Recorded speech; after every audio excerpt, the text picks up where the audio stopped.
6:52, time for the morning sprint. At least 6 people are dead in powerful storms across central Tennessee. A series of tornadoes hit Nashville and several other big cities.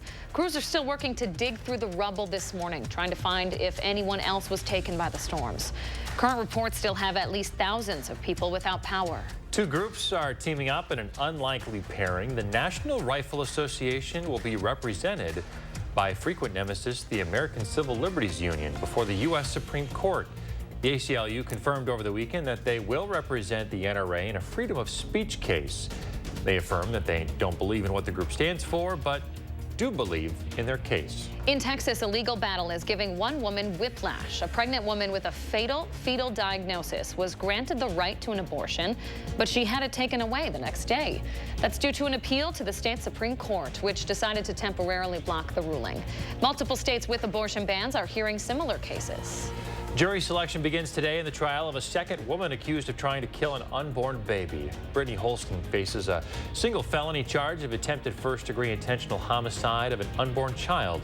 The criminal complaint says she and another woman attacked a pregnant woman to try and kill her unborn baby. Also happening today, a man who killed a woman in the Wisconsin Dells will receive his sentence. A judge will sentence 37-year-old Jeremy Lee Mundy of Janesville this morning. Earlier this year, a jury found Mundy guilty of killing a woman more than 2 years ago now. The jury only took 2 hours to bring back that guilty decision from deliberation.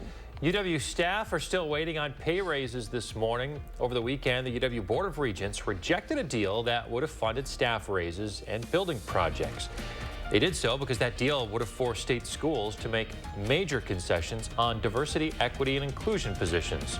System leaders and Assembly Speaker Robin Vos announced a deal on Friday, only for the Regents to vote it down 9-8 the next day. Former Wisconsin men's hockey coach Tony Granato says he's fighting non-Hodgkin's lymphoma. He'll start treatment this week. This comes after he left the Badger men's hockey team just last year. He was head of the team from 2016 to 2023. Tonight, the Packers will take on the New York Giants on Monday Night Football in New York. The Pack are trying to keep that momentum going after winning the last 3 games. They'll be without receiver Christian Watson, though, and cornerback Jair Alexander, who are both dealing with injuries. Kickoff is at 7:15 on ABC and ESPN+. A new Pew Research Center poll shows most Americans blame Hamas for the war in Israel. 65% of Americans polled say Hamas bears the blame for the war. 35% blame Israel. Younger adults, particularly Democrats, are more likely to say Israel's response has gone too far. 40% disapprove of how the president is handling the conflict. People in Madison showing their support for Palestine. Droves of protesters made their way to the Capitol Saturday, ending what many are calling Madison-Palestine Solidarity Week. Organizers say the event was the largest pro-Palestine demonstration in the state so far.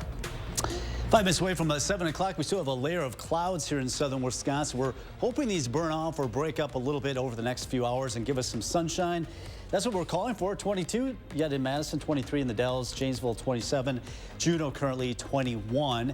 We are looking at the clouds to break up at least by the early afternoon hours. And I think we'll get into the mid-30s here later today with a southwest wind, so pretty seasonal afternoon expected. A few clouds rolling this evening as temperatures back down closer to 30 by 5 o'clock. So temperatures in the low to mid-30s today with the sun breaking through these clouds later this morning. And our extended forecast really warms up toward the end of the week. 40s expected Thursday and Friday. Thanks for joining us on your Monday, folks. Stay tuned for another news and weather update in half an hour.